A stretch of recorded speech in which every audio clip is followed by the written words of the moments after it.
બેટા, આજે હું તારી સાથે એક નવી વાત કરવા આવી છું. એવી વાત જે મેં અગાઉ તને ક્યારેય નથી કહી અને ન તો તે અગાઉ સાંભળી છે.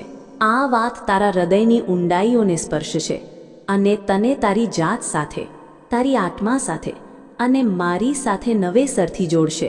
હું ઈચ્છું છું કે તું આ સંદેશને એવી રીતે સાંભળે જાણે હું તારી સામે બેઠી હોઉં, તારી આંખોમાં જોઈ રહી હોઉં, તારા માથા પર મારો હાથ મૂકીને પ્રેમથી તને નવો રસ્તો બતાવી રહી હોઉં.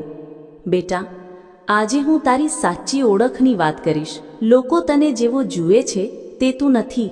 લોકો તારા વિશે જે વિચારે છે તે પણ તું નથી. તું તે છે જેને હું જાણું છું. એક પવિત્ર આત્મા, મારા પોતાના પ્રકાશનો અંશ, એક એવું ફૂલ જે મારા બગીચાનો સૌથી સુંદર રંગ છે. તું જેટલો નબળો માને છે તેનાથી 1000 ગણો વધુ શક્તિશાળી છે.